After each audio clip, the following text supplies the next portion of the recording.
दोस्तों, स्वागत है एक बार फिर आप सभी का अपने चैनल गोस्ट टॉक में। कहानी शुरू करने से पहले दोस्तों, आपसे एक छोटी सी गुजारिश है। अगर आपको कहानी अच्छी लगे तो वीडियो को लाइक करें और चैनल को सब्सक्राइब जरूर करें ताकि हमारी नई कहानी आप तक आसानी से पहुंच सके। हमें यह जानने में बड़ी खुशी होगी कि आप हमारी कहानियां कहां से सुन रहे हैं, तो कमेंट में अपने शहर या गांव का नाम जरूर लिखें। तो अब बिना किसी देरी के आइए शुरू करते हैं आज की कहानी। ये रात बनारस की तंग गलियों में बेहद शांत थी। दूर कहीं मंदिर की घंटियों की हल्की गूंज सुनाई दे रही थी, जो आवारा कुत्तों के कभी कभार भौंकने के साथ मिल रही थी। घाट जो दिन भर चहल पहल से भरे रहते थे, चांद की हल्की रोशनी में अजीब से साए बन गए थे। मैं अपने ऑटो में ढीला होकर बैठा था, जो दशाश्वमेध घाट के पास पार्क था, किसी सवारी के इंतजार में। मेरा नाम केशव है। पिछले 10 सालों से मैं इस शहर में ऑटो चला रहा हूँ, इसकी भूल भुलैया जैसी गलियों और उथल पुथल भरी ट्रैफिक में रास्ता बनाते हुए। बनारस कहते हैं ऐसा शहर है जो कभी सोता नहीं, लेकिन आज रात कुछ अलग था। हवा में अजीब सी ठंडक थी, एक ऐसी खामोशी जो आपके रोंगटे खड़े कर दे और आपके दिमाग को उन जगहों पर ले जाए जहां आप जाना नहीं चाहते। करीब आधी रात का वक्त था जब मैंने ऑटो के फ्रेम पर एक दस्तक सुनी। चौंक कर मैंने पलट कर देखा। एक बुजुर्ग आदमी खड़ा था। उसने सफेद धोती और कुर्ता पहना हुआ था और उसके चेहरे को हल्के से ढका हुआ था एक सफेद गमछे से।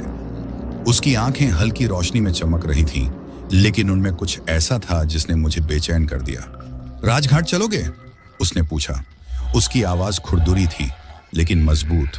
मैंने उसकी तरफ देखा और उसके साथ किसी और के होने की उम्मीद की, लेकिन सड़क खाली थी। हैरानी से मैंने पूछा, हम? और कौन है आपके साथ? उसने जवाब देने से पहले हल्के से पीछे इशारा किया और तभी परछाइयों से एक झुंड सा प्रकट हुआ। आदमी, औरतें और बच्चे सभी पुराने जमाने के कपड़े पहने हुए चुपचाप मेरी ऑटो की तरफ बढ़ रहे थे। उनके कपड़े फटे और फेडेड थे, मानो किसी और दौर से खींचकर यहाँ लाए गए हों।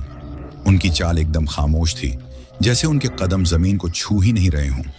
मेरी रीढ़ में एक ठंडी लहर दौड़ गई, लेकिन मैंने खुद को संभालते हुए सोचा कि बनारस में ऐसे दृश्य आम हैं। लोग अक्सर पूजा पाठ या रस्मों के बाद देर रात तक सफर करते हैं। मैंने हिचकिचाते हुए सिर हिलाया। बैठ जाइए, बुजुर्ग मुस्कुराया, एक ऐसी मुस्कान जो उसकी आंखों तक नहीं पहुंची। उसने बाकियों को ऑटो में बैठने का इशारा किया। मैंने अविश्वास से देखा कि वे एक एक करके चढ़ते गए। मेरी ऑटो में जितने लोग बैठ सकते थे उससे कहीं ज्यादा। पर अजीब बात यह थी कि ऑटो पर कोई भार महसूस नहीं हुआ, न ही वह हिली। मेरे हाथ पसीने से भीग गए थे, लेकिन मैंने किसी तरह खुद को संभाला। राजघाट सही? बुजुर्ग ने सिर हिलाया। उसका गमछा थोड़ा सरक गया और उसका सफेद सूखा चेहरा दिखा। हाँ, श्मशान घाट के रास्ते से ले चलो। मेरी धड़कनें तेज हो गईं। श्मशान घाट? इस वक्त? उसने कुछ नहीं कहा। उसकी नजरें सड़क पर टिकी रहीं। बाकी लोग भी खामोश बैठे रहे। उनके चेहरों पर कोई भाव नहीं था। मैंने अपने डर को नजरअंदाज करते हुए ऑटो स्टार्ट किया और चल पड़ा। जैसे जैसे मैं गलियों से गुजरा, सड़कें और तंग होती गईं। स्ट्रीट लाइट्स की हल्की रोशनी रह रहकर टिमटिमा रही थी। हवा ठंडी होती जा रही थी। मेरी हर सांस भाप में बदलकर अंधेरे में घुल रही थी। मैंने खुद को सड़क पर फोकस करने की कोशिश की, लेकिन मेरा ध्यान बार बार पीछे बैठे यात्रियों की तरफ जा रहा था। हर बार जब मैंने रियर व्यू मिरर में झांका तो उनके चेहरे धुंधले दिखाई देते, जैसे किसी कोहरे से ढके हों। लेकिन बुजुर्ग की आंखें, वे एकदम साफ और मेरे चेहरे पर टिकी हुई थीं। सब ठीक है भैया? मैंने हिम्मत जुटाकर पूछा, अपनी आवाज में छिपी घबराहट को दबाने की कोशिश करते हुए। उसने कोई जवाब नहीं दिया, बल्कि थोड़ा झुककर धीमे से बोला, चला लो, अब बस पहुंचने ही वाले हैं। श्मशान घाट के करीब पहुंचते ही हवा में जलती लकड़ी और राख की गंध भर गई। दूर जलती चिताओं की हल्की रोशनी दिखाई दे रही थी। उनकी लपटें किसी दुष्ट आत्मा की तरह थिरक रही थीं। सड़क पूरी तरह सुनसान थी। सामान्य रातों की तरह न तो झींगुरों की आवाज आ रही थी, न दूर से किसी मंत्रोच्चार की। अचानक ऑटो झटका खाकर रुक गया। इंजन ने कुछ पल खड़खड़ाया और फिर बंद हो गया। चारों तरफ गहरी खामोशी छा गई। मैंने कई बार स्टार्ट करने की कोशिश की, लेकिन ऑटो ने चलने से मना कर दिया। परेशान होकर मैंने बुजुर्ग की तरफ देखा। लगता है खराब हो गया है। अब हमें मेरे शब्द बीच में ही अटक गए। ऑटो पूरी तरह खाली था। हर एक यात्री, यहां तक कि वो बुजुर्ग भी गायब हो चुके थे। मैं ठिठका हुआ बैठा था। दिल पसलियों से टकराते हुए तेजी से धड़क रहा था। आसपास की हवा भारी और घुटन भरी लग रही थी, मानो अदृश्य आंखें मेरी हर हरकत पर नजर रख रही हों। और फिर मैंने सुना एक धीमा गहरा गूंजता हुआ स्वर जो हर पल के साथ तेज होता जा रहा था। धीरे धीरे मैंने पलट कर देखा और मेरी आंखें भय से फैल गईं। अंधेरे से परछाई जैसी आकृतियां बाहर आ रही थीं। उनके चेहरे धुंधले थे और उनकी आकृतियां हवा में जलती मोमबत्ती की लौ की तरह कांप रही थीं। उस जुलूस के आगे आगे वही बूढ़ा आदमी था। उसकी सफेद चादर अब हट चुकी थी और उसकी आंखों की जगह सिर्फ खाली गड्ढे थे। हम पहुंच गए, उसने खुरदरी गूंजती हुई आवाज में कहा। मैं घबराकर ऑटो से बाहर कूद पड़ा। मेरी टांगें मुझे मुश्किल से संभाल पा रही थीं। वे आकृतियां मुझे घेरने लगी। उनकी खाली आंखें मेरे अंदर तक झांक रही थीं। मैंने चिल्लाने की कोशिश की, लेकिन मेरे मुंह से कोई आवाज नहीं निकली। और फिर जैसे वे आए थे वैसे ही अचानक गायब हो गए। ऑटो का इंजन दहाड़ते हुए चालू हो गया। उसकी हेडलाइट्स ने सामने खाली सड़क को रोशन कर दिया। कांपते हुए मैं वापस ऑटो में बैठा और बिना पीछे देखे तेजी से वहां से निकल गया। जब मैं घर पहुंचा तो ऑटो खड़ा करके सीधे बिस्तर पर गिर पड़ा। मेरा दिमाग रात की घटनाओं को बार बार याद कर रहा था। क्या ये सपना था, कोई भ्रम, या मैंने सच में आत्माओं के जुलूस को उनकी आखिरी मंजिल तक पहुंचाया था? मुझे अंदाजा नहीं था कि ये तो सिर्फ मेरे डरावने सपने की शुरुआत थी। अगले दिन की सुबह जब मैं उठा तो मेरा पूरा शरीर पसीने से तर था। रात की घटनाएं मेरी आंखों के सामने किसी डरावनी फिल्म की तरह चल रही थीं। दीवार पर घड़ी 7 बजा रही थी, लेकिन बाहर सूरज की रोशनी फीकी और धुंधली लग रही थी। मेरा ऑटो हमेशा की तरह बाहर खड़ा था, सुबह की हल्की रोशनी में चमकता हुआ। सिर्फ एक बुरा सपना था। मैंने खुद को समझाने की कोशिश की, चेहरे पर हाथ फेरते हुए, लेकिन मेरे दिल की गहराई में मुझे पता था कि ऐसा नहीं था। हर एक पल, हर एक एहसास इतना वास्तविक था। हवा की ठंडक, जलती चिताओं की गंध, वे परछाई जैसी आकृतियां। मैंने उस डर को झटकने की कोशिश की और दिनचर्या में जुट गया। आखिरकार बनारस में जिंदगी रुकती नहीं, चाहे कुछ भी अजीब क्यों ना हो। मेरा परिवार, मेरी पत्नी मीरा और 8 साल की बेटी अनन्या मुझ पर निर्भर थे। मैं डर के सामने झुक नहीं सकता था। जैसे ही मैं बाहर निकला, मैंने अपने ऑटो पर कुछ अजीब देखा। पिछली सीट पर राख जैसे धब्बे का निशान था, मानो किसी ने वहां जोर से हाथ रखा हो। मेरे पेट में अजीब सी मरोड़ उठी। मैंने एक कपड़ा लिया और उस धब्बे को मिटाने की कोशिश की, लेकिन वो मिटने का नाम ही नहीं ले रहा था। उल्टा जितना मैं रगड़ता, वो निशान उतना ही गहरा होता जा रहा था, जैसे सीट की गहराई में समा गया हो। मीरा चाय का कप लेकर बाहर आई। क्या कर रहे हो इतनी सुबह सुबह? कुछ नहीं, मैंने जल्दी से जवाब दिया, कपड़ा एक ओर फेंकते हुए। बस सफाई कर रहा था। वो भौहें चढ़ाकर मुझे देखती रही, फिर बोली, चाय ठंडी हो जाएगी, जल्दी पी लो। मैंने सिर हिलाया, लेकिन मेरा दिमाग अब भी उस हाथ के निशान में उलझा हुआ था। वो ऐसा लग रहा था जैसे किसी ने चेतावनी छोड़ दी हो, ये बताने के लिए कि रात की घटना खत्म नहीं हुई है। दोपहर होते होते मैंने खुद को समझा लिया कि मुझे इसे भूल जाना चाहिए। मैंने कुछ सवारियां उठाई, बनारस की भीड़-भाड़ वाली गलियों में ऑटो चलाया और खुद को रोजमर्रा की चीजों में व्यस्त रखने की कोशिश की। लेकिन चाहे मैं जहां भी गया, मुझे ऐसा लगा जैसे कोई मुझे देख रहा हो। हर थोड़ी देर में मैं रियर व्यू मिरर में झांकता, इस डर से कि कहीं पिछली सीट पर वे आकृतियां फिर से न दिख जाएं। हर गुजरते घंटे के साथ बेचैनी बढ़ती जा रही थी। शाम के 4 बजे के आसपास मेरे नियमित ग्राहक पंडित राम प्रसाद का फोन आया। वो मणिकर्णिका घाट के पास रहते थे, बनारस के सबसे पुराने और मशहूर श्मशान घाटों में से एक। केशव भैया, फोन पर उनकी आवाज आई, मुझे विश्वनाथ मंदिर जाना है, जल्दी आ सकते हो? मैंने झिझक महसूस की। मणिकर्णिका घाट वो आखिरी जगह थी जहां मैं पिछले रात के बाद जाना चाहता था, लेकिन राम प्रसाद मेरे महत्वपूर्ण ग्राहक थे और मैं उनका काम मना नहीं कर सकता था। जी पंडित जी, मैंने बनावटी उत्साह के साथ कहा, 10 मिनट में पहुंचता हूं। जब मैं उनके घर पहुंचा तो वो पहले से ही तैयार थे, अपने भगवा कपड़ों में, हाथ में एक छोटा कपड़े का थैला लिए हुए। वो ऑटो में चढ़े और हल्की मुस्कान दी। आज दिन कैसा रहा? उन्होंने पूछा। ठीक ठाक, मैंने सामान्य दिखने की कोशिश करते हुए कहा। मंदिर में कहाँ तक जाना है? गर्भगृह तक, उन्होंने जवाब दिया। आज एक विशेष पूजा करनी है। हम दोनों चुपचाप आगे बढ़ते रहे। शहर की गहमागहमी उस खामोशी को भर रही थी। लेकिन जैसे ही हम मणिकर्णिका घाट के पास पहुंचे, हवा फिर से भारी होने लगी, ठीक वैसे ही जैसे पिछली रात थी। मैंने ऑटो के हैंडल को कसकर पकड़ रखा था। मेरी हथेलियां पसीने से भीगी हुई थी। घाट के आसपास की गलियां हमेशा की तरह भीड़ से भरी थी, लेकिन लोग अजीब लग रहे थे। उनके चेहरे सफेद और आंखें सुस्त थीं, जैसे किसी गहरी तंद्रा में फंसे हुए हों। केशव भैया, यहां रोक दीजिए, रामप्रसाद ने अचानक कहा, मेरी सोच को झकझोरते हुए। मैंने ऑटो रोका और देखा कि वह नीचे उतर रहा है। यहीं रुकिए, मैं 15 मिनट में वापस आ जाऊंगा। मैंने सिर हिला दिया। कुछ कहने की हिम्मत नहीं थी। जैसे ही वह गया, अजीब सी बेचैनी फिर से बढ़ने लगी। मेरे आसपास की भीड़ धीरे धीरे छंटने लगी और थोड़ी ही देर में सड़क एकदम सुनसान हो गई। सूरज नीचे जा रहा था और उसकी लंबी परछाइयां अस्वाभाविक रूप से खींच रही थीं। और फिर मैंने उन्हें देखा। पिछली रात की वही परछाईदार आकृतियां घाट से बाहर आ रही थीं। उनकी रूपरेखा किसी मृग तृष्णा की तरह झिलमिला रही थी। वे धीरे धीरे चलती हुई मेरी तरफ बढ़ रही थीं। उनकी खोखली आंखें मुझ पर जमी थीं। मेरा दिल जोर से धड़कने लगा। मैंने ऑटो का इंजन स्टार्ट करने की कोशिश की, लेकिन यह फुसफुसाकर बंद हो गया, ठीक पिछली रात की तरह।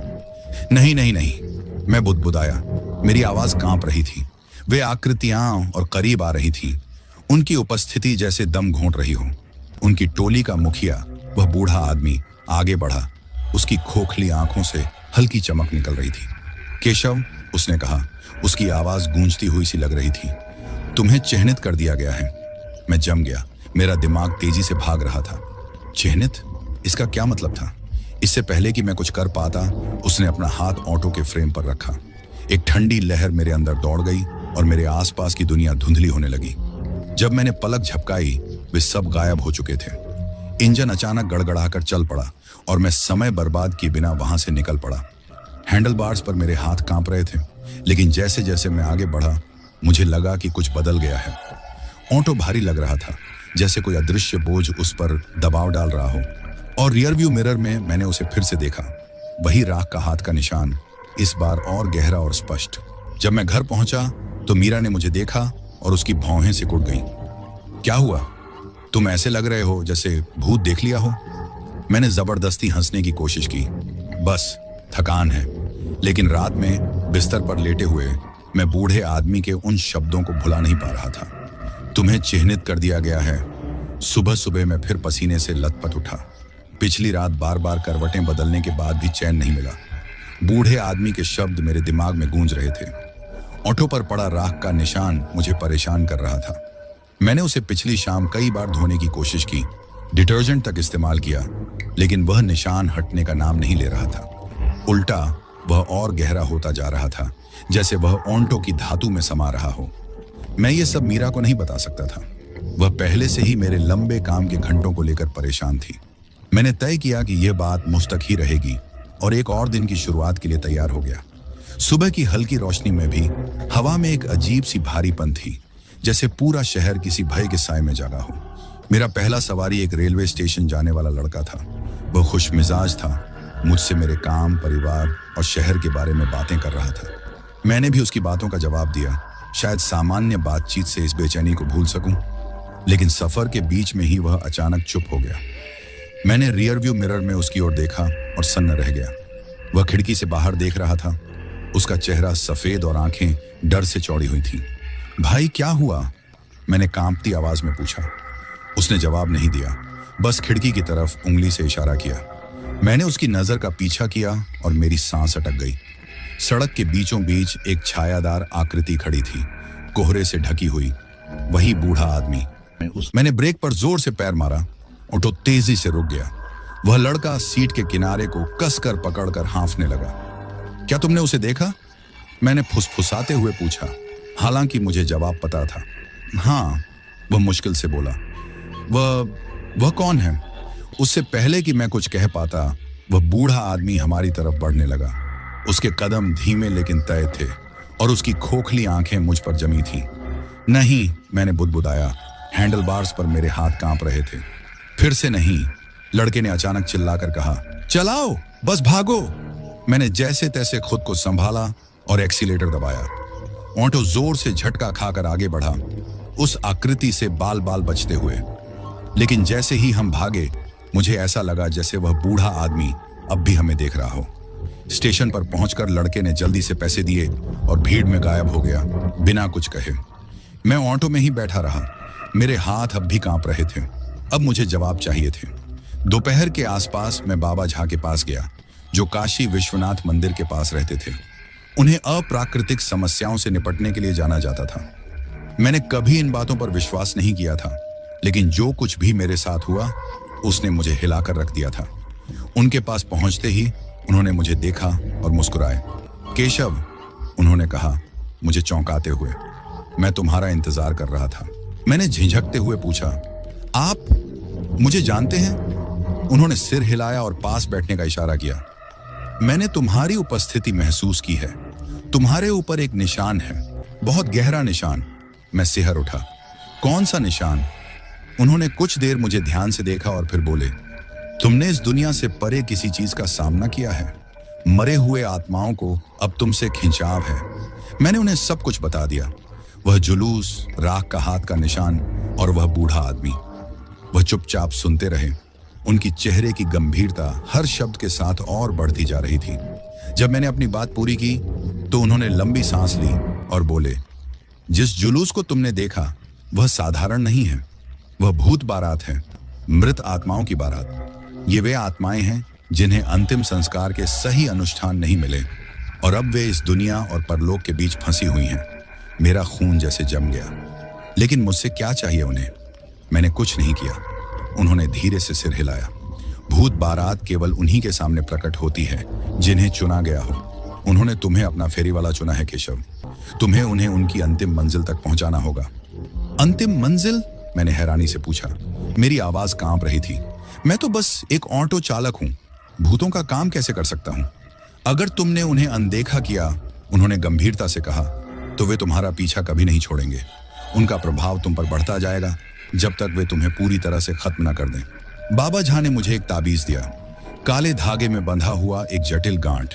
उन्होंने कहा, इसे अपनी कलाई पर बांध लो। यह तुम्हें उनकी सीधी चोट से बचाएगा, लेकिन यह उन्हें मुक्त नहीं करेगा। तुम्हें फिर से उनका सामना करना होगा और उनका उद्देश्य पूरा करना होगा। मैं अवाक रह गया। उस जुलूस का सामना करने का ख्याल ही मुझे अंदर तक हिला रहा था, लेकिन मैं इस डर और अनिश्चितता के साथ नहीं जी सकता था। मंदिर से निकलते समय ताबीज को अपनी कलाई पर कसकर बांधते हुए मैंने तय कर लिया कि मुझे उन आत्माओं का सामना करना होगा। लेकिन कहां से शुरू करना है और क्या करना होगा, इसका मुझे जरा भी अंदाजा नहीं था। अगले कुछ दिनों तक मैं ताबीज के सहारे अपनी दिनचर्या में लगा रहा। यह कुछ समय के लिए काम करता हुआ लगा। वाराणसी की गलियां कम घुटन भरी महसूस हुई और अंधेरे कम डरावने लगे। लेकिन रातें अलग थीं। जब भी मैं आंखें बंद करता, वह जुलूस मेरे सपनों में आ घुसता। बूढ़ा आदमी, राख के निशान और खोखली आंखों वाले साए। वे कुछ ऐसी फुसफुसाहट करते जिन्हें मैं समझ नहीं पाता। मैं हर बार हांफते हुए पसीने से तरबतर जागता। मुझे पता था कि मैं उनसे ज्यादा दिन बच नहीं सकता। एक शाम जब मैं 80 घाट के पास एक सवारी छोड़कर घर लौट रहा था, मेरी गाड़ी एक अजीब से रास्ते पर मुड़ गई। ये गली मुझे जानी पहचानी नहीं लगी। चारों ओर सन्नाटा था, जैसे शहर ने अपनी सांसें थाम ली हों। हवा अचानक ठंडी हो गई और हल्की धुंध लहराने लगी। मैंने ऑटो का हैंडल और कसकर पकड़ लिया, लेकिन भीतर कुछ था जो मुझे उसी रास्ते पर चलने को मजबूर कर रहा था। कुछ मिनटों बाद मैंने दूर से एक हल्की सी रोशनी देखी। वह किसी बुझते हुए दिए की तरह टिमटिमा रही थी। करीब जाने पर मुझे समझ आया, ये एक छोटा सा जुलूस था जिसमें लोग लालटेन लेकर चल रहे थे। मेरा दिल डूबने लगा। ये वही थे, उस भूतों की बारात। वे धीमे धीमे चल रहे थे। उनके शरीर धुंध से घिरे हुए थे और लालटेन की रोशनी सड़क पर डरावनी छायाएं बना रही थी। जुलूस के बीच में वही बूढ़ा आदमी था जिसकी खोखली आंखें मुझ पर टिकी हुई थीं। मैंने झटके से ऑटो रोक दिया। मेरी सांसें जैसे रुक गईं। केशव, वह बोला। उसकी आवाज धीमी थी लेकिन गूंजती हुई। समय आ गया है। मैं भागना चाहता था, ऑटो को घुमाकर वहां से निकल जाना चाहता था, लेकिन मेरा शरीर जैसे पत्थर हो गया। मेरे हाथ हैंडल से चिपके हुए थे और मेरे पैर अपनी जगह जमे हुए। किसका समय? मैंने किसी तरह कांपती आवाज में पूछा, तुम्हारा कर्तव्य पूरा करने का। वह बोला मेरे करीब आते हुए, तुम फेरी वाले हो, तुम्हें हमें नदी तक पहुंचाना होगा। नदी? मैंने बौखलाते हुए कहा। गंगा नदी की बात कर रहे हो? उसने सिर हिलाया। पवित्र जल, वहीं हमें शांति मिलेगी, लेकिन यह यात्रा आसान नहीं है। तुम्हें अंधकार का सामना करना होगा। मुझे खुद पर यकीन नहीं हुआ, लेकिन मैंने सिर हिला दिया। शायद उनकी खोखली आंखों का बोझ था, या शायद यह एहसास कि मैं उनसे भाग नहीं सकता। जो भी हो, मैंने उन्हें गंगा तक पहुंचाने की जिम्मेदारी ले ली। जैसे ही जुलूस ऑटो में बैठा, हवा और ठंडी हो गई। उनकी लालटेनों की अजीब रोशनी ऑटो के भीतर फैलने लगी, जिससे दीवारों पर डरावनी छायाएं नाचने लगी। मैंने कांपते हाथों से इंजन चालू किया और ऑटो चलाने लगा। वाराणसी की गलियां अजीब सी खामोशी में डूबी थीं, जहां हर समय चहल पहल, गाड़ियों के हॉर्न और मंदिरों की घंटियों की गूंज सुनाई देती थी। वहां अब एक भयानक सन्नाटा पसरा हुआ था। जैसे जैसे मैं गंगा की ओर बढ़ा, दीवारों पर पड़ती परछाइयां अस्वाभाविक रूप से हिलने लगी। वे किसी जीवित चीज की तरह मरोड़ खा रही थी। मुझे कहीं से फुसफुसाहट सुनाई देने लगी, एक भाषा में जिसे मैं समझ नहीं पा रहा था। मैंने अपनी निगाह सड़क पर टिकाए रखने की कोशिश की, लेकिन पीछे बैठी सवारियों का बोझिल एहसास मुझे घुटन में डाल रहा था। हर थोड़ी देर में जब मैं रियरव्यू मिरर में देखता, तो उनकी चेहरे दिखते फीके, खोखले और इस दुनिया से परे। तभी बुजुर्ग आदमी ने कहा, रुको। मैंने झटके से ब्रेक लगाए, दिल तेजी से धड़कने लगा। हम एक पुरानी तंग गली के सामने थे, जो एक अनजाने घाट की ओर जा रही थी। गली अंधेरे में डूबी थी और आसपास की टूटी फूटी इमारतें खिड़कियों के बिना किसी खाली आंखों वाले चेहरे की तरह लग रही थीं। यात्रा अब यहीं से शुरू होती है, उसने कहा और ऑटो से बाहर निकल आया। उसके पीछे बाकी जुलूस भी उतरा। उनके लालटेन ठंडी धुंधली रोशनी फैला रहे थे। मैं झिझकते हुए खड़ा रहा। मेरे भीतर की हर भावना मुझे वहां से भागने के लिए कह रही थी, लेकिन बुजुर्ग आदमी ने पलटकर अपनी खोखली नजर मुझ पर डाली। अब तुम पीछे नहीं हट सकते केशव, तुम हमसे बंध चुके हो। अनिच्छा से मैं ऑटो से उतरा और उनके पीछे पीछे गली में चलने लगा। जैसे जैसे हम आगे बढ़े, हवा और ठंडी होती गई। फुसफुसाहटें और तेज हो गईं, जैसे कोई मंत्र गा रहा हो। धुंध ने हमें अपनी चादर में लपेट लिया था। गली के अंत में हम एक जर्जर लकड़ी के दरवाजे के पास पहुंचे। बुजुर्ग आदमी ने उस पर हाथ रखा और वह दरवाजा चरमराती आवाज के साथ खुल गया। उस आवाज ने मेरी रीढ़ में सिहरन पैदा कर दी। दरवाजे के पार एक संकरा रास्ता नदी की ओर जा रहा था। चांदनी के नीचे पानी हल्का चमक रहा था, लेकिन उसमें कुछ अजीब था। उसकी सतह अस्वाभाविक रूप से स्थिर थी, जैसे वह अंधेरे को अपने भीतर समेटे हुए हो। यही वह जगह है, बुजुर्ग आदमी ने कहा। उसकी आवाज गंभीर और सम्मानजनक थी। जुलूस धीरे धीरे नदी की ओर बढ़ने लगा। उनके लालटेन रास्ते पर एक अलौकिक रोशनी फैला रहे थे। मैं वहीं खड़ा रहा, यह तय नहीं कर पा रहा था कि मुझे क्या करना चाहिए। बुजुर्ग आदमी ने मेरी ओर देखा। तुम्हें रास्ता दिखाना होगा केशव, तभी हम पार जा पाएंगे। कैसे? मैंने कांपती आवाज में पूछा। उसने मुझे एक लालटेन दी, जिसकी कांच की सतह दरारों से भरी थी और उसकी लौ कमजोर थी। हमारे साथ चलो, चाहे कुछ भी देखो या सुनो, रुकना मत। अंधेरा तुम्हें निगलने की कोशिश करेगा, लेकिन तुम्हें डगमगाना नहीं है।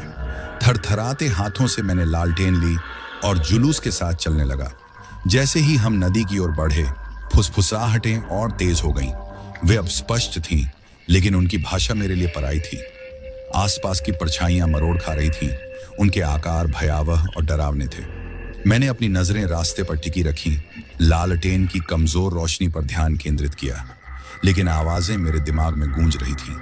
वे दर्द, खोने और निराशा की कहानियां सुना रही थीं, जैसे मेरी आत्मा को अपने नुकीले पंजों से खरोंच रही हो।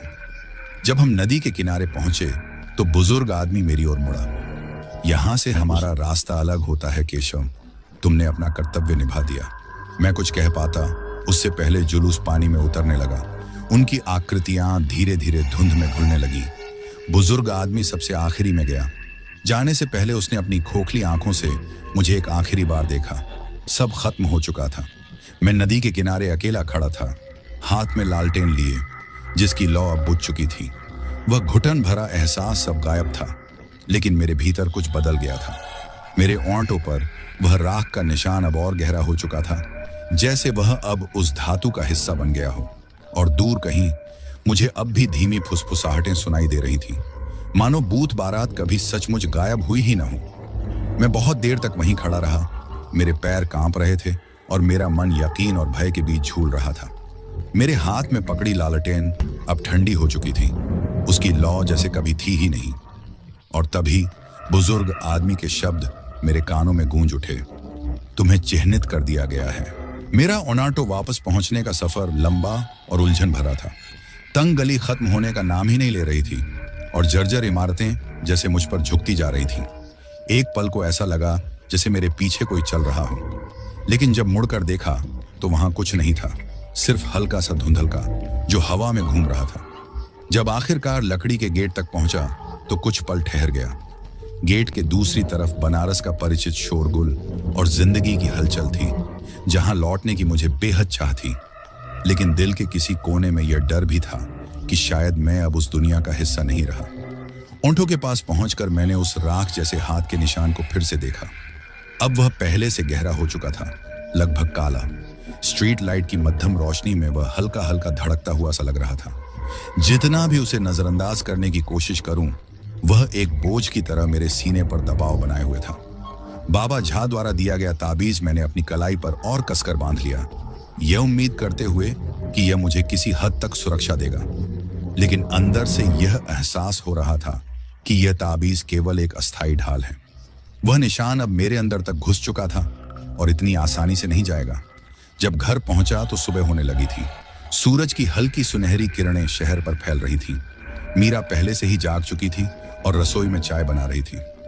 मुझे देखते ही उसकी आंखों में राहत की चमक आ गई। तुम वापस आ गए, उसने कहा, कप मेज पर रखते हुए। मैं परेशान हो गई थी, कल रात तुम्हारा फोन भी नहीं आया। थोड़ा काम में फंस गया था, मैंने झूठ बोलते हुए मुस्कुराने की कोशिश की। रात लंबी थी, उसने आगे कुछ नहीं पूछा, लेकिन उसकी आंखों में चिंता साफ दिख रही थी। मैं उसे सब कुछ बताना चाहता था, इस बोझ को उसके साथ बांटना चाहता था, लेकिन कैसे? जो कुछ हो रहा था वह तो शब्दों में बयां भी नहीं किया जा सकता था। अगले कुछ दिनों तक मैंने सामान्य जीवन में लौटने की कोशिश की। मैं काम पर गया, सवारियां उठाई और बनारस की जानी पहचानी गलियों से होकर गुजरा। लेकिन अब यह शहर पहले जैसा नहीं लगता था। हर परछाई पहले से ज्यादा गहरी लगती थी, हर गली पहले से ज्यादा डरावनी। कानों में फिर से वे फुसफुसाहटें लौट आई थीं, धीमी लेकिन लगातार, जैसे किसी दूर के अतीत की आवाजें। कभी कभी रियर व्यू मिरर में अजीब सी हलचल दिखती, लेकिन पलटकर देखने पर कुछ भी नहीं होता। रातें सबसे ज्यादा खौफनाक थीं। मैं नदी के सपने देखता, उसकी गहरी काली लहरें मुझे अपनी तरफ खींच रही थीं, और वह बारात, उनके चेहरे पानी के नीचे से मुझे घूर रहे थे। मैं हांफते हुए जागता और मेरी कलाई पर ताबीज की गर्माहट महसूस होती। एक शाम जब मैं मणिकर्णिका घाट के पास एक सवारी छोड़कर लौट रहा था, मेरा ऑटो अचानक बंद हो गया। इंजन ने अजीब सी आवाज की और फिर शांत हो गया। मैं एक सुनसान सड़क पर अकेला खड़ा था। मैं इंजन चेक करने के लिए बाहर निकला, बड़बड़ाते हुए। लेकिन जैसे ही मैंने बोनट खोला, वह एहसास हुआ, ठंडा, भारी और डरावना, जैसे कोई मुझे घूर रहा हो। धीरे धीरे मैंने पीछे मुड़कर देखा। वह बूढ़ा आदमी कुछ ही कदम की दूरी पर खड़ा था। उसकी खोखली आंखें मुझ पर टिकी हुई थीं। उसके पीछे एक एक कर लालटेन की हल्की रोशनी दिखाई देने लगी। देखते ही देखते पूरी बारात वहां खड़ी थी। नहीं, मैंने घबराते हुए कहा, पीछे हटते हुए। मैंने तुम्हें नदी तक पहुंचा दिया, तुम्हारी बात मानी थी। वह बूढ़ा आदमी आगे बढ़ा, उसकी आवाज सन्नाटे को चीरती हुई गूंजी। यात्रा खत्म नहीं हुई है केशव, नदी ने हमें ठुकरा दिया। मैंने उसकी बात सुनी और डर के मारे कांप गया। ठुकरा दिया? इसका क्या मतलब है? उसने जवाब नहीं दिया, बस अपनी उंगली मेरी तरफ उठाई। बाकी बारात के लोग भी चलने लगे। उनकी लालटेन की रोशनी जमीन पर डरावनी छायाएं डाल रही थी। मेरे भीतर घबराहट बढ़ गई। मैं ऑटो में बैठा और इंजन स्टार्ट करने की कोशिश की, लेकिन वह टस से मस नहीं हुआ। परछाइयां करीब आती गईं और फुसफुसाहटें तेज हो गईं। दूर रहो, मैंने चिल्लाया, स्टार्टर को जोर से घुमाते हुए। आखिरकार इंजन ने जोर से आवाज की और चालू हो गया। मैंने बिना पीछे देखे एक्सेलरेटर दबाया और धुंध में सड़क पीछे छूटती चली गई। उस रात जब मैं घर पहुंचा तो कांप रहा था। मीरा ने तुरंत मेरी हालत भांप ली और मुझे शांत करने की कोशिश की, लेकिन मैं उसे समझा नहीं सका कि क्या हुआ था। बारात वापस आ चुकी थी। वे अभी भी यहाँ थीं और अब वे मुझसे कुछ चाहती थीं। मैं उनका नाविक बन चुका था, लेकिन यह सफर अभी खत्म नहीं हुआ था। और जितना यह सिलसिला बढ़ता गया, उतना ही मुझे महसूस हुआ कि मैं उनकी दुनिया में खींचता चला जा रहा हूं, उनके अंधकार में।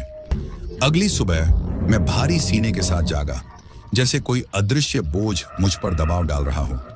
मीरा पहले ही मंदिर जा चुकी थी। घर अजीब तरह से शांत था। खिड़की से आती धूप भी उस ठंडक को नहीं हटा पाई जो मुझसे चिपकी हुई थी। पिछली रात की घटनाएं बार बार मेरे दिमाग में घूम रही थीं। वह बूढ़ा आदमी, अस्वीकार की गई बारात और चारों ओर मंडराते साए। मुझे ऐसा लग रहा था कि मैं उनकी दुनिया में और गहराई तक खींचता जा रहा हूं। एक ऐसी जगह जहां से न भागा जा सकता था और न समझा जा सकता था। मैं चाय के कप को घूरते हुए टेबल पर बैठा था जब दरवाजे पर हुई दस्तक ने मुझे चौंका दिया। दरवाजा खोला तो बाबा झा बाहर खड़े थे। उनके चेहरे पर गंभीरता साफ झलक रही थी। मैंने इसे महसूस किया। उन्होंने बिना किसी भूमिका के कहा, वे वापस आ गए हैं, है ना? मैंने सिर हिलाया, गला सूख चुका था। उन्होंने कहा कि नदी ने उन्हें अस्वीकार कर दिया। मैं नहीं समझता इसका क्या मतलब है बाबा। मैंने उन्हें वहीं छोड़ा जहां उन्होंने कहा था, लेकिन यह काफी नहीं था। बाबा झा अंदर आ गए। उनकी नजरें मेरी हालत को भांप रही थीं। कई कारण हो सकते हैं कि नदी ने उन्हें अस्वीकार किया, उनके पाप, अधूरे कर्ज या कुछ और ज्यादा भयानक। लेकिन जो भी हो, वे अब तुमसे बन चुके हैं केशव। जब तक उन्हें शांति नहीं मिलती, वे तुम्हें नहीं छोड़ेंगे। उनके शब्दों ने मुझे झकझोर कर रख दिया। अब मैं क्या करूं? तुम्हें उनकी कहानी जाननी होगी, उन्होंने धीमी आवाज में कहा। यह पता लगाओ कि वे कौन थे और यह बारात शापित क्यों बनी। तभी तुम उन्हें उनकी अंतिम मंजिल तक पहुंचा पाओगे। उनकी दुनिया में और गहराई तक जाने का ख्याल ही मुझे डर से भर रहा था, लेकिन मुझे पता था कि मेरे पास और कोई चारा नहीं था।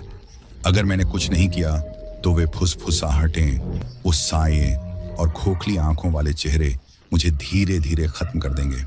बाबा झा ने मुझे राख और जड़ी बूटियों से भरी एक छोटी थैली थमाई। जब साए ज्यादा बढ़ जाएं तो इसे जलाना। ये थोड़ी देर के लिए सुरक्षा देगा, लेकिन सिर्फ कुछ समय के लिए। शुरुआत कहाँ से करूं? मैंने पूछा। घाट, उन्होंने कहा। यहीं पर दुनियाओं के बीच की दीवार सबसे पतली होती है। वहीं तुम्हें जवाब मिलेंगे, अगर तुम सच्चाई का सामना करने को तैयार हो। उस शाम जब सूरज क्षितिज के नीचे जा रहा था, मैंने अपना ऑंटो मणिकर्णिका घाट की ओर मोड़ा। जलती लकड़ी और धूप की गंध से भरी हवा भारी थी। चिता की लपटें पानी पर झिलमिलाती परछाइयां बना रही थी। घाट के किनारे मैंने अपना ऑटो पार्क किया और बाहर निकला। मेरी कलाई में बंधे तावीज को मैं मजबूती से पकड़ रहा था। फुसफुसाहटें शुरू हो चुकी थीं, धीमी लेकिन अटल, जैसे दूर से आती कोई आवाज जो रुकने का नाम नहीं लेती। घाट पर भीड़ थी, शोक में डूबे लोग, पंडित और जलते हुए चिताओं की लपटें। लेकिन उस भीड़ के बीच भी मैं खुद को पूरी तरह अकेला महसूस कर रहा था। जैसे ही मैं नदी के किनारे चला, मेरी नजर एक छोटी झुकी हुई आकृति पर पड़ी जो पानी के पास बैठी थी। वह एक बुजुर्ग महिला थी। उसका चेहरा झुर्रियों से भरा हुआ था और उसकी आंखें धुंधली सफेदी से ढकी हुई थीं। वह खुद से बुदबुदा रही थी। उसकी उंगलियां रेत पर अजीब आकृतियां बना रही थीं। माँ जी, माफ कीजिएगा, मैंने हिचकिचाते हुए कहा और उसके पास गया। वह ऊपर देखने लगी। उसकी नजरें हालांकि धुंधली थीं, लेकिन उनमें एक अजीब सी पैनी धार थी। तुम्हें निशान लगा दिया गया है, उसने खुरदुरी आवाज में कहा। वो बारात ने तुम्हें अपना कर लिया है। मेरी रीढ़ में एक सर्द लहर दौड़ गई। आपको यह कैसे पता? मैं उन्हें देखती हूं, उसने कहा और पानी की ओर इशारा किया। वे धुंध में छिपे हुए हैं, तुम्हारे इंतजार में। उनकी कहानी इस जगह से बंधी हुई है, उन राखों से जो इस नदी में तैरती हैं। क्या आप जानती हैं कि वे कौन हैं? मैंने लगभग फुसफुसाते हुए पूछा। उसने धीरे से सिर हिलाया। वे कभी एक बारात थे, खुशियों का जश्न जो एक खूनी नरसंहार में बदल गया। धोखा, लालच और खून ने उनकी आत्माओं को कलंकित कर दिया। अब वे भटकते हैं उस मुक्ति की तलाश में जो उन्हें कभी नहीं मिलती। उसकी बात सुनकर मेरी रूह कांप गई। एक बारात, मेरे मन में बूढ़े आदमी, लालटेन और उन खोखली आंखों वाले चेहरों की छवि कौंध गई। एक खुशी का जश्न जो किसी काले और भयानक अंधकार में तब्दील हो गया। यह सोचकर ही मेरे अंदर सिहरन दौड़ गई। यह सब हुआ कैसे? मैंने पूछा। दूल्हा, उसने कांपती आवाज में कहा। उसने अपनी दुल्हन को धोखा दिया, उसे अपने कर्ज चुकाने के लिए बेच दिया। लेकिन उसने मुकाबला किया और उस हंगामे में पूरी बारात खत्म हो गई। उनका गुस्सा और हताशा उन्हें इस जगह से बांध कर रखे हुए हैं, वे आगे बढ़ नहीं सकते। मेरे पेट में एक अजीब सी गांठ पड़ गई। वे मुझसे क्या चाहते हैं? जो अधूरा है उसे पूरा करना, उसने कहा। उनकी यात्रा को वहीं पहुंचाना जहां उसे खत्म होना चाहिए था। उसकी बातों ने मेरे भीतर एक अजीब सा डर भर दिया। ये सिर्फ भटकी हुई आत्माएं नहीं थीं, ये एक हिंसक और अधूरी कहानी से बंधी हुई थी, और किसी तरह मैं भी अब उसका हिस्सा बन चुका था। उस रात जब मैं घाट से निकला तो फुसफुसाहटें और तेज हो गईं, और अधिक जोरदार। मेरे ऑटो के शीशे में फिर से वे आकृतियां नजर आईं, उनकी खोखली आंखें जिनमें एक अजीब सी बेबसी झलक रही थी। बूढ़े आदमी की आवाज मेरे कानों में गूंज रही थी, तुम मल्लाह हो। मैं अब भी यह नहीं समझ पा रहा था कि वे मुझसे क्या चाहते हैं, लेकिन एक बात साफ थी, मैं उनसे भाग नहीं सकता था। यात्रा अभी खत्म नहीं हुई थी, और मेरे सामने जो रास्ता था वह पहले से कहीं ज्यादा अंधकार में था। अगली कई रातें खौफ और थकान के धुंधलके में गुजर गईं। वह बारात हर रात बिना चूके प्रकट होती, उनकी लालटेनें धुंध में चमकती जैसे भटकती हुई आत्माएं। बूढ़े आदमी की खोखली आंखें मेरी हर हरकत का पीछा करती, उसकी आवाज मेरे सपनों में गूंजती रहती। मैं उनसे बच नहीं पा रहा था, न अपने ऑटो में, न अपने घर में, और न ही अपनी सोच में। वे हर जगह मौजूद थे, हमेशा इंतजार करते हुए, हमेशा ताकते हुए। फुसफुसाहटें अब तेज हो गई थीं। वे अब केवल ध्वनि नहीं थी, वे शब्द बन चुकी थीं, किसी अधूरी कहानी के टुकड़े जिन्हें मुझे जबरन जोड़ना पड़ रहा था। एक रात जब मैं सुनसान सड़क के किनारे अपने ऑटो में बैठा था, बारात फिर प्रकट हुई, लेकिन इस बार उन्होंने मेरे बोलने का इंतजार नहीं किया। बूढ़ा आदमी आगे बढ़ा, उसकी लालटेन अंधेरे में झिलमिला रही थी। नदी ने हमें ठुकरा दिया केशव, उसने भारी आवाज में कहा, जिसमें गहरा दर्द झलक रहा था। लेकिन तुम हमें बचा सकते हो। मैंने स्टीयरिंग व्हील कसकर पकड़ा, मेरी उंगलियां सफेद पड़ने लगीं। कैसे? मैं तुम्हें कैसे बचा सकता हूं? हमें उस जगह ले चलो जहां सब शुरू हुआ था, उसने कहा। उस गांव तक जहां धोखा हुआ था। मेरी रीढ़ में सर्द लहर दौड़ गई। फिर क्या? जब हम वहां पहुंचेंगे तो क्या होगा? सच सामने आना चाहिए, उसने कहा, तभी यह श्राप टूटेगा। उसकी बातें सुनकर मेरा दिल डर से कांपने लगा। जो कुछ भी उस रात हुआ था वह कुछ ऐसा था जिसे जानने की मैं कल्पना भी नहीं करना चाहता था, लेकिन मेरे पास कोई चारा नहीं था। मेरी कलाई पर बना निशान हल्के से धड़क रहा था, मुझे उस बंधन की याद दिलाता जो अब मुझे उनसे जोड़ चुका था। ठीक है, मैंने आखिरकार कहा, मैं तुम्हें वहां ले जाऊंगा, लेकिन यह आखिरी बार होगा। उसके बाद मुझे अकेला छोड़ देना। बूढ़े आदमी ने गंभीरता से सिर हिलाया। सहमति है। अगली सुबह मैंने बारात के बारे में पूछताछ शुरू की। ज्यादातर लोग मेरे सवालों को टाल गए, केवल उनका जिक्र करते ही उनके चेहरों पर डर की परछाई छा गई। लेकिन आखिरकार मुझे एक बूढ़ा रिक्शा चालक मिला जो इस कहानी को जानता था। उसने मुझे चंद्रपुर नाम के एक गांव के बारे में बताया जो बनारस से दूर ग्रामीण इलाकों में बसा था। वह एक रहस्यमय जगह थी जो उस त्रासदी के बाद दशकों से वीरान पड़ी थी। कहते हैं जो भी वहां जाता है कभी वापस नहीं आता, उसने कांपती आवाज में कहा। उस शादी की बारात की आत्माएं उस गांव में भटकती हैं और वे मेहमानों का स्वागत नहीं करती। उस शाम मैंने यात्रा की तैयारी की। एक छोटा बैग तैयार किया जिसमें पानी, खाना और बाबा झा द्वारा दिया गया भस्म का थैला रखा।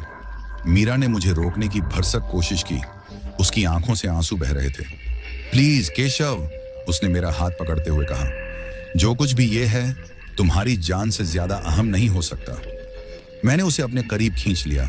काश मैं रुक पाता, लेकिन मेरी कलाई पर बना निशान पहले से भी ज्यादा जल रहा था। एक जलती हुई याद दिलाता कि मैं अपनी किस्मत से भाग नहीं सकता। मैं वापस आऊंगा, मैंने उससे वादा किया। मुझे यह करना होगा हम दोनों के लिए। उस रात बारात फिर उम्मीद के मुताबिक प्रकट हुई। मैंने अपने ऑटो में कदम रखा। दिल की धड़कनें तेज हो गईं और धुंध में सफर शुरू कर दिया। चंद्रपुर की सड़क लंबी और घुमावदार थी और हर बीतते किलोमीटर के साथ परिदृश्य और अधिक सूना और भयावह होता गया। बारात की लालटेनों ने रास्ता दिखाया। उनकी रोशनी पेड़ों पर अजीबोगरीब साए बना रही थी, जैसे वो भी मेरी यात्रा का हिस्सा बन गए हों। जैसे जैसे हम गांव के करीब पहुंचे, फुसफुसाहटें और तेज होती गईं। मैं उनके शब्दों को समझ नहीं पा रहा था, लेकिन उनकी हड़बड़ाहट और बेचैनी साफ महसूस कर सकता था। जब आखिरकार हम चंद्रपुर पहुंचे तो जो नजारा मेरे सामने था उसने मेरी रूह को कंपा दिया। गांव एक भूतिया जगह जैसा लग रहा था। कभी चहल पहल से भरे घर अब खंडहर में बदल चुके थे। हवा सड़ान से भारी थी और खामोशी इतनी गहरी थी कि वह कानों में गूंज रही थी। बारात गांव के किनारे रुक गई। उनकी लालटेनें टिमटिमा रही थीं, जैसे बुझने से पहले आखिरी दम भर रही हों। बूढ़ा आदमी आगे बढ़ा। उसका चेहरा पहले से भी ज्यादा खोखला और बेजान लग रहा था। यहीं से सब शुरू हुआ था, उसने धीमी थकी हुई आवाज में कहा, और यहीं इसे खत्म होना चाहिए। वह मुझे गांव के बीचों बीच ले गया, जहां एक बड़े से घर के अवशेष खड़े थे। दीवारें कालिक से काली हो चुकी थीं और जमीन पर टूटा हुआ फर्नीचर और सड़े हुए फूल बिखरे पड़े थे। यह दुल्हन का घर था, बूढ़े आदमी ने कहा। यहीं वो विश्वासघात हुआ था। एक ठंडी हवा मेरे शरीर से गुजरी, अपने साथ अगरबत्ती और खून की हल्की गंध लेकर। फुसफुसाहटें और तेज हो गईं। अब उनके शब्द साफ सुनाई देने लगे। हमें याद रखो, जो हमारे साथ हुआ उसे याद रखो। अचानक मेरे पैरों के नीचे की जमीन हिलने लगी। खंडहर नुमा घर मेरी आंखों के सामने बदलने लगा। दीवारें खुद ब खुद ठीक होने लगी। टूटा हुआ फर्नीचर जुड़ गया। हवा में हंसी और संगीत गूंजने लगा और गेंदे और चमेली की खुशबू फैल गई। मैं अब खंडहर में नहीं बल्कि एक शादी के जश्न के बीच खड़ा था। दुल्हन मेरे सामने प्रकट हुई। उसका चेहरा चमक रहा था, लेकिन उसकी आंखों में गहरा दर्द छिपा था। उसके बगल में दूल्हा खड़ा था, जिसकी नजरों में ठंडापन और बेरुखी थी। ये वही रात है, बूढ़े आदमी ने कांपती आवाज में कहा। देखो केशव, देखो और समझो। दृश्य किसी डरावने सपने की तरह चलने लगा। दुल्हन ने दूल्हे से गुहार लगाई। उसकी आवाज दर्द और निराशा से भरी हुई थी, लेकिन दूल्हे ने उसे अनदेखा कर दिया।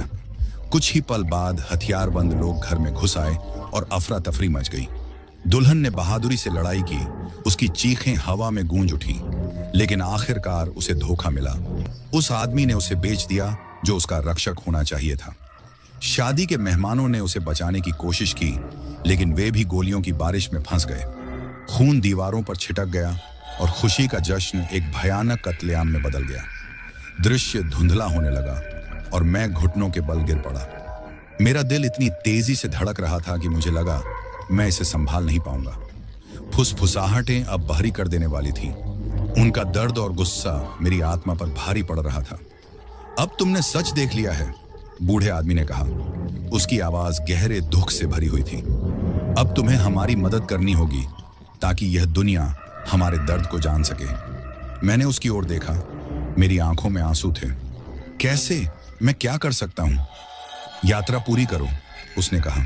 हमें उस जगह ले चलो जहां हमारी आत्माएं आखिरकार शांति पा सकें। मुझे समझ आ चुका था कि अब पीछे हटने का कोई रास्ता नहीं था। उनका अधूरा सच अब मेरा सच बन चुका था।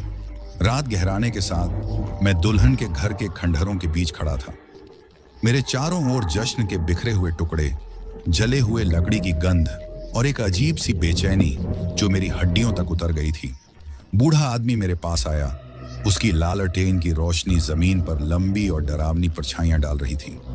एक आखिरी जगह है जहां हमें जाना होगा, उसने गंभीर आवाज में कहा। कहां? मैंने सूखे गले से पूछा। जंगल, उसने जवाब दिया। गांव के पार एक रास्ता है जो नदी तक जाता है। वहीं दुल्हन ने आखिरी बार अपने हक के लिए लड़ाई लड़ी थी। वहीं उसकी आत्मा इस बारात से बंध गई। मेरी रीढ़ में ठंडी लहर दौड़ गई। जंगल हमेशा से रहस्यों और खतरों से भरा माना जाता था। एक ऐसी जगह जहां रात में कोई भी जिंदा इंसान जाने की हिम्मत नहीं करता। लेकिन अब वही जगह मेरे सवालों का जवाब देने वाली थी। बारात खामोशी से गांव से गुजरी। उनकी लालटेनों की रोशनी रास्ते को रोशन कर रही थी। मैं उनके पीछे पीछे अपने ओंठों में चल पड़ा। इंजन की हल्की आवाज सन्नाटे को तोड़ रही थी। रास्ता संकरा और झाड़ियों से भरा था। पेड़ों की शाखाएं एक गहरी छतरी बनाती जा रही थीं। जैसे ही हम जंगल में दाखिल हुए, माहौल और भारी हो गया। हवा में नमी और सड़ी हुई पत्तियों की तीखी गंध घुली हुई थी। फुसफुसाहटें फिर लौट आईं, पहले से भी तेज और डरावनी। उनकी आवाजें अब एक दर्द और लालसा का कोरस बन चुकी थीं, जो मेरे दिमाग पर चोट कर रही थी। हम एक खुली जगह पर पहुंचे जहां पेड़ों की टहनियां इस तरह झुककर एक मुड़ी हुई मेहराब बना रही थी, जैसे किसी प्राचीन रहस्य को छुपाने की कोशिश कर रही हूं। खुली जगह के बीचों बीच एक पुराना बरगद का पेड़ खड़ा था, जिसकी जड़ें जमीन पर इस तरह फैली हुई थीं जैसे कोई विशाल सोया हुआ जानवर अपनी नसों को फैला रहा हो। बूढ़ा आदमी रुक गया और मेरी ओर मुड़ा। उसने धीमी और गंभीर आवाज में कहा, यही वो जगह है, यहीं सब खत्म होना चाहिए। मैंने कांपते हुए अपने ऑटो से बाहर कदम रखा। यहाँ की हवा और भी ठंडी थी और साए गहरे। फुसफुसाहटें अब इतनी तेज हो गई थीं कि मुझे उनके आसपास होने का एहसास होने लगा, जैसे वे मुझे देख रहे हों, मेरा इंतजार कर रहे हों। बूढ़े आदमी ने अपनी लालटेन उठाई, जिसकी रोशनी अब किसी बुझते हुए दीपक की तरह कांप रही थी। उसने आदेश और विनती के मिश्रण से कहा, उनका नाम लो।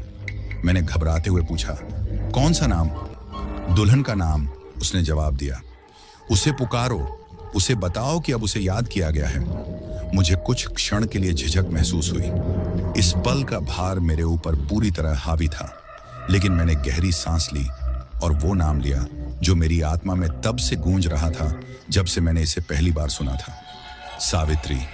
जैसे ही मैंने ये नाम लिया, जमीन हल्की सी कांपने लगी और हवा पहले से भी ज्यादा ठंडी हो गई। बरगद के पेड़ के नीचे एक आकृति आकार लेने लगी। उसकी छवि धुंधली थी, जैसे किसी मायाजाल से बनी हो। वो दुल्हन थी। उसका चेहरा वैसा ही सुंदर और दमकता हुआ था जैसा मैंने उस दृश्य में देखा था, लेकिन उसकी आंखें दुख से भरी हुई थीं। उसने जुलूस की ओर देखा, फिर मेरी ओर। उसकी निगाहों में कुछ ऐसा था जिसे समझ पाना कठिन था। सावित्री, बूढ़े आदमी ने कांपती आवाज में कहा, हमने अपना वादा पूरा किया है। हम तुम्हें तुम्हारे अंतिम पड़ाव तक लाने आए हैं। सावित्री ने एक कदम आगे बढ़ाया। उसकी हरकतें इतनी शांत और अलौकिक थीं कि मेरी सांसें रुक गईं। उसने अपना हाथ उठाया और जुलूस की लालटेनों की रोशनी तेज हो गई, जिससे पूरा क्लियरिंग अजीब सी रोशनी में नहा गया। तुमने हमें याद रखा, उसने कहा। उसकी आवाज धीमी लेकिन शक्तिशाली थी। तुम्हें याद है जो कुछ हमसे छीन लिया गया था? उसकी नजर मुझ पर पड़ी और मुझे ऐसा लगा जैसे वो मेरी आत्मा के सबसे गहरे कोनों में झांक रही हो। उसने कहा, और तुमने हमारा दर्द उठाया, हमारी कहानी सुनी और हमें यहां तक पहुंचाया। मैंने सिर हिलाया, बोलने में असमर्थ था। सावित्री ने बूढ़े आदमी की ओर देखा। नदी ने हमें अस्वीकार कर दिया क्योंकि हमारी आत्माएं क्रोध और निराशा से दूषित थीं, लेकिन अब हमें याद किया गया है, हमारी कहानी कही गई है। उसने जुलूस की ओर देखा। उसकी निगाहों में दर्द की जगह अब शांति थी। अब समय आ गया है। जुलूस धीरे धीरे गायब होने लगा। उनकी आकृतियां धुंध में घुलने लगीं और उनकी लालटेन बुझती गईं। अंत में केवल सावित्री ही रह गई। उसने आखिरी बार मेरी ओर देखा। उसकी निगाहों में कृतज्ञता थी। धन्यवाद, उसने कहा, तुमने हमें शांति दी। और फिर वो भी गायब हो गई, जैसे धुएं का एक टुकड़ा हवा में घुल जाए। खुली जगह अचानक शांत हो गई। हवा में छाया हुआ भारीपन उठ चुका था।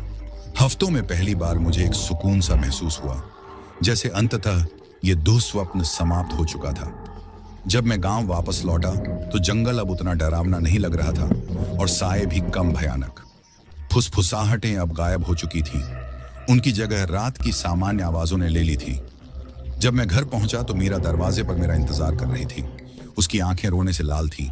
उसने दौड़कर मुझे गले लगा लिया। तुम वापस आ गए, उसने कहा। उसकी आवाज कांप रही थी। हाँ, मैं वापस आ गया, मैंने जवाब दिया, उसे कसकर गले लगाते हुए। मेरे हाथ पर बना निशान अब फीका पड़ चुका था। वहां अब सिर्फ एक हल्का सा दाग रह गया था, उस यात्रा की याद दिलाने के लिए जिसे मैंने तय किया और जिन आत्माओं को मैंने मुक्ति दिलाई। लेकिन भले ही मैं आगे बढ़ने की कोशिश करता, मुझे पता था कि जुलूस की यादें हमेशा मेरे साथ रहेंगी। वे भटकी हुई, भूली हुई और विश्वासघात की मारी हुई आत्माएं थीं, लेकिन अंत में उन्हें शांति मिल गई थी और मुझे भी कुछ मिला था, एक उद्देश्य और अपने आप से बड़ी किसी चीज से जुड़ने का एहसास। यात्रा समाप्त हो चुकी थी, लेकिन इसकी गूंज मेरे जीवन में हमेशा रहेगी। यह एक याद दिलाने वाली कहानी बन गई थी कि जीवित और मृत के बीच का पर्दा कितना पतला हो सकता है। तो दोस्तों, आज की कहानी यहीं खत्म होती है। अगर आपको कहानी अच्छी लगी हो तो नीचे कमेंट करके हमें जरूर बताएं।